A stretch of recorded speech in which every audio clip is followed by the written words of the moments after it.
عزتمندو موږ تاسو څلور درسونه اغوستي وو چې په هغې کې اول سورة العصر درس، بیا ورپسې د آیة البر هغه درس. په هغې دوو درسونو کې موږ مخکې جمعه کې وویلې چې په یو درس کې الله پاک د کامیابۍ او د نجات لاره بیانوي. مطلب دا دی چې کله په مکتب کې یو څوک مکتب وایي، په هر صنف کې درې مرحلې دي. یو د کامیابۍ مرحله ده چې وایي پلانکی کامیاب شوی دی، ورپسې بیا هغه څوک دی چې هغه انعام لایق دی، هغه به درې کسان وي. یو ته درېیم نمره وایي، د هغې نه پورته بیا دویم نمره وي، د هغې نه پورته بیا اول نمره وي. او ټولو کې اعلی چې دی اول نمره دی، او ټولو کې ادنا هغه دی چې نفس کامیاب شي. نو الله رب العزت په دغه څلورو مواقعو کې مواضعو کې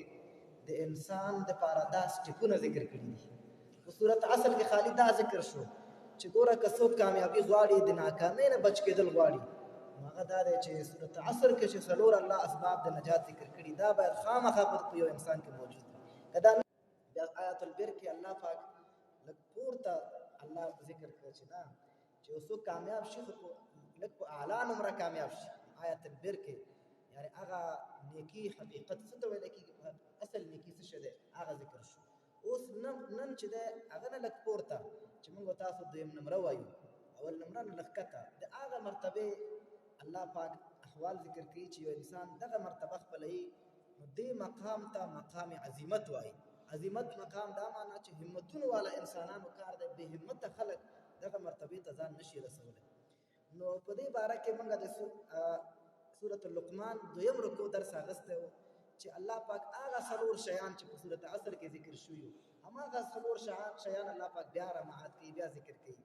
چې هغه ایمان او عمل صالح او د الله د دین دعوت او دارنګې په هغې باندې صبر کولو. هغه څلور خبرې دي بار بار ذکر کېږي، خو لږ ترقي او پورته سویې سره. دلته الله رب العزت مقام ذکر کوي، دې ته مقام عظمت وایي، معنا همتون والا انسانانو کار. په دې کې هم ایمان مسله اول ذکر کېږي، خدا الله پاک ډېر اعلی درجه پورته درجه ایمان ذکر کوي چې هغه دا دی چې لقمان حکیم خپل بچي ته دا نصیحت کړی و چې ګوره ای بچیه د شکر التزام وکړئ. شکر د ایمان ډېر پورته مرتبه دا ده چې انسان کې شکر ماده پیدا شي، په هر حال کې د شکر ګزاري. ناشکره انسان نه وي چې دا داسې وشو دا نه، بس چې الله په کوم حال په ده باندې راولي بس دی په هغې شکر وباسي. بیا ورپسې د شرک نه د اجتناب مسله ذکر شو چې شرک نه باید ځان وساتي. لقمان حکیم خپل بچي ته دا نصیحت کړی و، دا هم د ایمان سره تعلق لري. بیا د ایمانیاتو سره تعلق درېیمه هغه خبره وه چې هغه د جزا او سزا یقین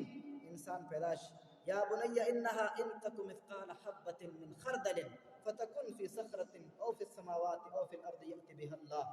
نو الله پاک په دې آیات کې د جزا او سزا یقین ذکر کوي. لقمان حکیم خپل بچي ته وایي چې بچیا ذرې برابر که نیکي وي او که بدي وي، دا مه وایه چې دا اعمال انساني ضایع کېدونکي دي. نه، الله پاک د عمل د انسان چې دا ضایع کوي نه، ځمکې ته ننوځي که اسمان ته که په ګټه کې شي، نیکي او بدي الله نه پاتې کېږي نه، دا الله پاک دا انسان ته درج کوي. نو په اعمال صالحو کې بیا د والدینو سره ښه سلوک ذکر شو چې د خپل والدینو سره د الله په مخلوق کې ډېر حق چې لري هغه مور و پلار لري، چې مور و پلار سره باید ښه سلوک وکړي. ورپسې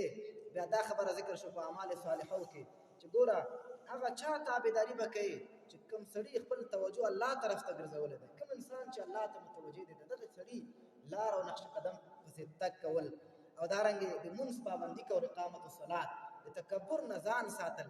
او ځان کې عاجزي پیدا کول، دا هغه څه چې په نیکو اعمالو اعمال صالحو کې الله ذکر کړي. بیا الله پاک دعوت الی الله کې دا خبره ذکر کړه چې وامر بالمعروف وانهى عن المنکر. یو نوې اصطلاح الله ذکر کړه چې ګوره لقمان حکیم خپل بچي ته دا ویلي چې امر بالمعروف والنهي عن المنکر به کوې. لس ځایه کې الله په قرآن کریم کې دا خبره ذکر کړې چې امر بالمعروف والنهي عن المنکر دا د مسلمان وظیفه ده. هر مسلمان چې هغه به دا کوي چې امر بالمعروف او نهي عن المنکر چې څومره د ده وسه کېږي، دا د مسلمان فریضه ده. امر بالمعروف دا څه معمولي خبره نه ده. د امر بالمعروف وزارت بعض مسلمانان ولري چې اسلامي ملکونه چې دوی د الله طرف ته د بلنې او بدیونه د خلکو مخنیوي د پاره دوی هلې ځلې وکړي نو امر بالمعروف او نهي عن المنکر او دارنګ بیا په صبر کې الله رب العزت دا ذکر کړ چې لقمان حکیم خپل بچی ته ویلیو چې اے بچیا واصبر علی ما اصابك نو صبر وکړئ په هغه مصیبتونو چې تا ته په لاره کې رسیږي ځکه ته چې د الله په دین باندې صحیح عمل کوي دا مو وایا چې تا ته به خلک ګلان در په غاړه کې اچي نه مشکلات به تکلیفونه به اقتصادي پابندیان وي او قسمه قسم پروپاګاندا او دا شیان به تا پسې کېږي نو ته به کلک اوسېږي د الله په دین باندې چا ته به غاړه نه ږدې او دین کې به چا سره جوړه نه کوي چې د خیر د لږ د دین وران شي خو پروا نه کوي نه نو بیا څلورم درس موږ آخري درس دا اخیستی و چې هغه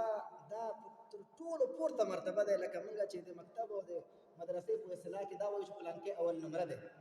اول نمره شوی دی نو دا دې ته ویل کېږي مقام ولایت قرآن کریم ورته څه ویلي دي مقام ولایت الله رب العزت دې ته وایي د ولایت مرتبه چې موږ تاسو وایو چې فلان کې ولی دی د الله ولی او دې ته هغه حظ عظیم وایي معنا هغه برخه چې خوش نصیب انسانانو ته الله ورکوي خوش نصیب انسانانو برخه نو دې کې هم الله رب العزت هغه شیان بیرته ذکر کوي هغه په ټولو کې اول ایمانیات الله په دې کې ذکر کوي هغه ایمانیاتو کې ان الذين قالوا ربنا الله ثم استقاموا دی الله پر ربوبیت باندې د انسان زړه مطمئن شي چې بس زما رب زما پالون کې الله دی زما پالنه د هغه په غاړه دی نو په دنیا ډېر سوچونه ډېر فکرونه چې ټول فکر همدا شي نو دا دینه به تبیا پاتې شي چې کله تا کې دا یقین جوړ شي چې زما رب الله دی بیا ورپسې د ایمانیاتو کې الله دا ذکر کړ چې د ملائکو نزول باندې ایمان چې ملائکه په انسان باندې نازلېږي او دته به څه وایي دته به ډاډګیرنه ورکوي د ځن کدن په وخت کې به وي په قبر کې به وي په دنیا کې به وي او په دنیا کې چې بیا انسان که چېرته په جهاد کې وي غزواتو کې ملائک د نبی علیه السلام سره شریک شوي وو جهادونه کړي وو او دارنګې داسې مجلس چې د دین او د قرآن کریم مجلس وي حدیث پاک کې راځي رسول الله صلی الله علیه وسلم فرمایي چې مجتمع قوم في بيت من بيوت الله إلا نزلت عليهم السكينة وغشيتهم الرحمة وحفتهم الملائكة وذكرهم الله في من عنده النبي عليه السلام فرمایي چې یو خلق وي د الله په کورونو کې په یو کور کې نه جمع کېږي د قرآن کریم یتلون کتاب الله ويتدارسونه بینهم څه دپاره جمع کېږي د الله د کتاب لوستل او د هغې د درس او تدریس دپاره جمع کېږي څوک بیانوي څوک اوري نو دې خلکو مرتبه نبی علیه السلام ذکر کړی دی څه فرمایي وایي الا نزلت علیهم السکینه په دې باندې سکینه نازلېږي وغشیتهم الرحمه په رحمت کې دا خلک پټېږي وحفتهم الملائکة او ملائک ته نه ډېر چاپېره ګیره واچي او دا همداسې سلسلتن اسمان ته ورسېږي بیا هغه حدیث کې راغلی چې الله ته نه پوښتنه وکړي چې تاسو ولې داسې ته چې ستا په بندګانو کې څه بندګان ستا کتاب ته ناست او موږ د هغوی د طرف نه وایي څه اراده یې بیا الله رب العزت ملایکو نه پوښتنه کوي سره د دې نه چې الله په دې پوهه دی ملایک ورته وایي چې دا ستا نه یېرېږي د جهنم نه ډارېږي د جنت ارمان یې دی الله رب العزت ملائکه ته وایي چې تاسو پوه شئ چې دې خلکو ته ما جنت ورکړ او جهنم نه مې دا خلک بچ کړ دومره لویه مرتبه ده د الله د کتاب ناسته نو الله فرمایي د الله د اولیاو په اعمالو کې یو عمل دا دی چې دوی څه کوي د دوی باندې ملائک را نازلېږي په ایمانیاتو کې دا ایمان باید انسان ولري چې موږ سره د الله مرسته د ملائکو په واسطه باندې کېږي او دارنګې په ایمانیاتو کې دام دی چې انسان د خواهش مطابق چې د څه خواهش غواړي الله به دې مطابق په جنت کې د نعمتونه الله تیاروي او په اعمال صالحو کې بیا الله پاک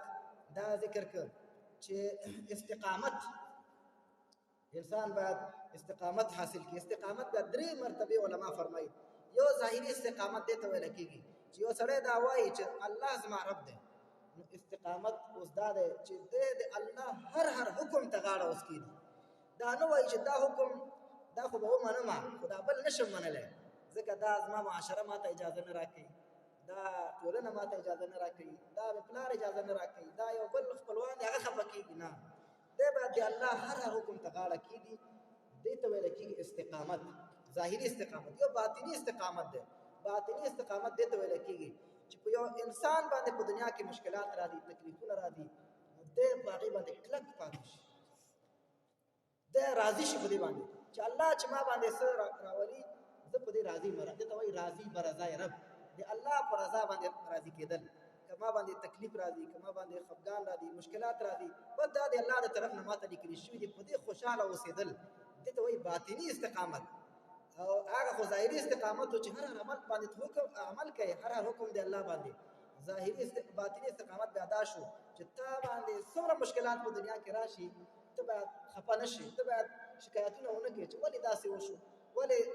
دا مشکل راغی، ولې دا مشکل راغی. بس د الله په رضا او د الله په فیصلو راضي کېدل، نو دې ته استقامت وایي. بل په استقامت کې علما فرمایي چې دا هم ده چې سړی د الله په ذات باندې توکل وکړي. توکل د الله په ذات باندې چې څه کېږي هغه به کېږي. دنیا کې سړی اسباب استعمال کړي، سړی هلې ځلې کوي، کار کوي، خو ته یقین به دا کوي چې د زما کار کې ګټه الله رب العزت اچوي او زما د روزي ذمہواري الله په غاړه کړې ده. زه چې دی څومره هلې ځلې وکړم چې څه لیکلي دي هغه نه زیات ما ته نشي رسېدلی. اگر که دنیا اسباب به انسان استعمالوي، دنیا کار به کوي، خو یقین به په الله جوړي. دې ته وایي توکل. نو په نیکو اعمالو کې دا الله ذکر کړ، استعاده ذکر شو، پناهي غوښتل د څه نه؟ د شیطان د وسوسو نه. د نیکانو اولیاءو د حظ عظیم والا انسانانو کار دا دی چې د هر حال کې د خپل دشمن نه په یره کې وي، چې هغه دشمن ده چې په سترګو ښکاري نه، شیطان. نو هر حال کې د هغې نه په یره کې وي او د پناهي غواړي د الله نه چې الله ته مې د دغه دشمن نه چې ما نه دې پټ ساتلی دی، زه یې لیدی نه شم، دې دشمن نه مې وسات. نو دې سره سره الله پاک بیا د دعوت مسله په دې کې ډېر اوچت انداز سره ذکر کړ چې ومن احسن قولا ممن دعا الى الله وعمل صالحا. ډېر اوچت انسانان خو هغه دي د الله اولیاء چې الله طرف ته دوی دعوت ورکوي. د دوی فکر، د دوی سوچ، د دوی هلې ځلې ټول دې لپاره وي چې څنګه د الله بندګان زه الله طرف ته راوبلم. او دې سره سره د صبر مسله الله ذکر کړلو چې صبر کې بیا ډېر اوچته پیمانه کې الله صبر ذکر کړ، ځکه دا د اول نمرګانو صفت دی د الله د اولیاءو ذو حظ عظیم والا برخه. ولا تستوي الحسنه ولا السيئه ادفع بالتي هي احسن السيئه. دا ډېر اوچته مرتبه والا صبر دی چې یو څوک تا ته کنځلې کوي د هغې په مقابله کې ته ورته دعاګانې کوي. یو څوک تا په ګټو ولي او ته د هغې په مقابله کې څه کوي؟ هغې ته د هغې په مقابله کې ګلان ورته ورکوي. نو دې ته ویل کېږي ډېر اوچتې پیمانې سره صبر. او الله رب العزت فرمایي چې دغه مرتبه چې اخره کې ذکر شو وما يلقاها الا الذين صبروا، دا مرتبه چې دی صبر په چا کې نه وي، دې خلکو ته الله پاک دا نه ورکوي. دا د الله د اولیاءو کار دی. وما يلقاها الا ذو حظ عظیم. الله فرمایي دا چې دی غټې برخې والا خوش نصیبو انسانانو ته الله دا مرتبه ورکوي چې د ولایت مرتبې ته دوی ورسېږي. اوس دې نه وروسته انشاءالله زموږ اساس دا څلور خبرې دي، یو باندې خبره کېږي. مخکې دا ذکر شو چې ایمان، عمل صالح، د الله طرف ته دعوت او دارنګې صبر. اوس په یو باندې بیل بیل درسونه دي انشاءالله هغه بیا راخلو چې اوس ایمان څومره شاخونه لري، ایمان څه شی دی، څنګه باید سړی د ایمان دپاره خواري وکړي، زحمت وکړي. دا به انشاءالله آینده درسونو کې ذکر کوو. الله رب العزت د عمل کولو توفیق راکړي.